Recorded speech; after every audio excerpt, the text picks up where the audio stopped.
लोगों को सलाम। तो लर्निंग इज़ फन में आज जो है बात हो रही है वो क्लास 6 के स्टूडेंट्स की बात हो रही है। और आज हम लोग सीखेंगे न्यू सेकेंडरी स्कूल मैथमेटिक्स में से चैप्टर नंबर 3 कॉमन फ्रैक्शन की कुछ एक्सरसाइजेस और कुछ फ्रैक्शंस के बारे में हम सीखेंगे। तो 6 क्लास के बच्चे तैयार हो जाएं क्योंकि आज हम लोग पढ़ने वाले हैं चैप्टर नंबर 3 कॉमन फ्रैक्शन। जी स्टूडेंट्स, मैं आज आप लोगों को कॉमन फ्रैक्शन की एक्सरसाइज नंबर 3.2 करवा रही हूँ। और 3.2 में एक्चुअली हम लोग को सिंप्लीफाई करने हैं उन सवालों को जो प्लस और माइनस के हैं। यानी कि फ्रैक्शन के अंदर जब एडिशन और सब्ट्रैक्शन के सवाल आएंगे तो हमें किस तरह से उन्हें सॉल्व करना है वो आज हम सीखेंगे। उसके लिए हमें सबसे पहले पता होना चाहिए कि फ्रैक्शन की दो टाइप्स होती हैं, एक होते हैं लाइक फ्रैक्शन और एक होते हैं अनलाइक फ्रैक्शन। तो सबसे पहले हम उन दोनों की डिफ्रेंशिएट को समझेंगे और फिर इन सवालों को सॉल्व करेंगे। जी, अब मेरे पास सवाल है, पहला सवाल मेरा जो है 3.2 का वो है 2/5 प्लस 1/5। अब हम सबसे पहले ये चेकआउट करेंगे कि ये लाइक फ्रैक्शन है या अनलाइक फ्रैक्शन है।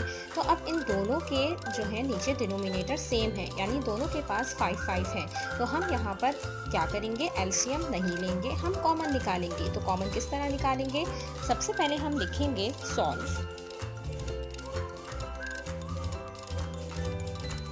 उसके बाद हम इस सवाल को फिर से लिख देंगे, यानी 2/5 प्लस 1/5। उसके बाद हम क्या करेंगे,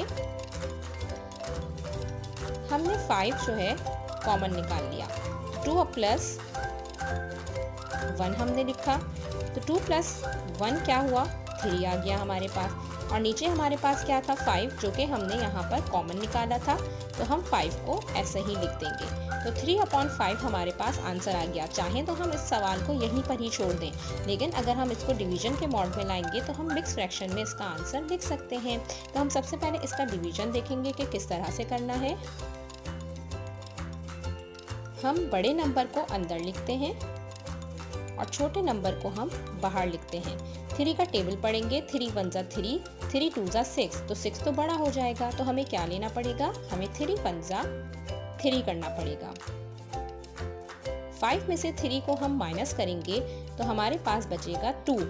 अच्छा, अब जब 2 यहाँ पर हमारे पास रिमाइंडर बन गया और क्वेश्चन हमारे पास 1 है और डिवीजन हमारे पास 3 है, तो हम किस तरह से इसको सॉल्व करेंगे, हम इसको लिखेंगे किस तरह, हम इसको एंटी क्लॉकवाइज लेके जाएंगे। यानी 2 1 की जगह पर आ जाएगा, 1 3 की जगह पर और 3 आ जाएगा 2 की जगह पर। किस तरह से हम लिखेंगे इसको, इस तरह कि हमारे पास 2 जो है वो चला जाएगा ऊपर, 1 आ जाएगा बराबर में और 3 चला जाएगा नीचे। तो ये हमारा आंसर हो गया। यानी हमने एंटी क्लॉकवाइज इसको घुमाया तो हमें पता चल गया कि कौन से नंबर को किधर और किस जगह हमें लिखना है। तो ये हमारा तरीका हो गया लाइक फ्रैक्शंस के सवालों को सॉल्व करने का।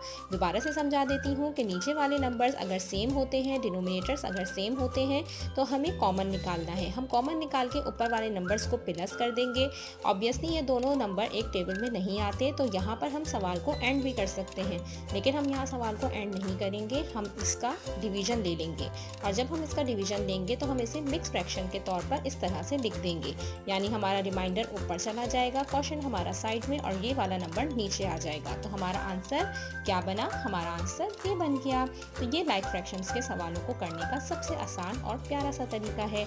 अब मैं आपको सिखाऊंगी अनलाइक फ्रैक्शंस के सवालों को करने का तरीका। अनलाइक फ्रैक्शंस में डिनोमिनेटर्स जो होंगे वो चेंज होंगे और उनका हमें क्या करना होगा, एलसीएम लेना होगा। तो लेट्स सी कि एलसीएम किस तरह से लिया जाएगा। अब मैं आपको बताती हूँ इसी में कौन सा सवाल होगा वो। Question number 3। क्वेश्चन नंबर 3 हमारे पास है 1/2 प्लस 1/4।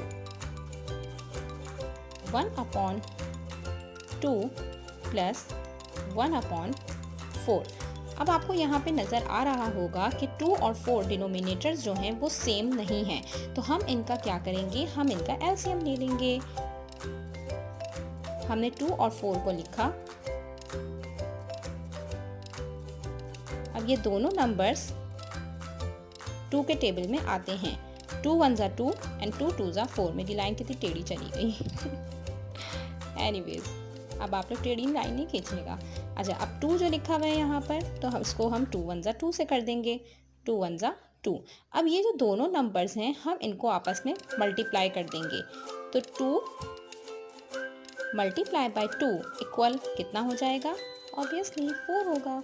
तो अब हमारा यानी एलसीएम क्या आया? हमारा एलसीएम 4 आ गया। अब हम यहाँ पर सबसे पहले लिखेंगे सॉल्व, उसके बाद हम लिखेंगे the LCM of 2 and 4 is, क्या आया एलसीएम हमारा?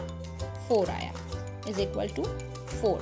अब हम क्या करेंगे? अब हमने इसको किस तरह से सॉल्व करना है? अब हमारे पास जो 1/2 है, सबसे मेन पॉइंट हमारा ये है, हमने 1/2 लिखा यहाँ पर। फिर उसके बाद जो 4 हमारा एलसीएम आया है, हम ये देखेंगे कि 2 के अंदर 4 कहाँ आता है, यानी हम 2 का टेबल वहाँ तक पढ़ें जहाँ 4 आ जाए। तो 2 1 ज़ा 2 एंड 2 2 ज़ा 4।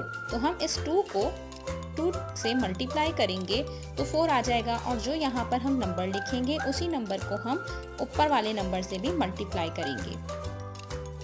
तो 1 2 ज़ा 2 हो गया एंड 2 2 ज़ा 4 हो गया, राइट।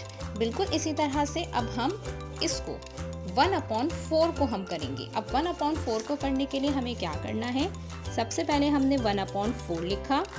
अब हम ये देखेंगे कि 4 के टेबल में एलसीएम 4 कहाँ आता है। तो हम 4 का टेबल पढ़ेंगे तो 4 1 ज़ा 4 होगा, 1 से ही 1 को हम मल्टीप्लाई करेंगे। जो नंबर हम यहाँ लिखेंगे वही नंबर हमें ऊपर भी लिखना है। अब हम इसको सॉल्व करेंगे तो क्या आंसर आएगा हमारा? 1 1 ज़ा 1 एंड 4 1 ज़ा 4 हो गया, राइट। अब हम क्या करेंगे? हमारे पास डिनोमिनेटर्स सेम हो गए, यहाँ पर भी डिनोमिनेटर सेम हो गया और यहाँ पर भी डिनोमिनेटर सेम हो गया। जब डिनोमिनेटर सेम हो जाते हैं तो हम क्या करते हैं बच्चों? ऑब्वियसली कॉमन लेते हैं। तो हमने 4 कॉमन ले लिया और यहाँ से हमें कौन सा नंबर लिखना है? 2 लिखना है, और वहाँ से हमें क्या लिखना है? 1 लिखना है।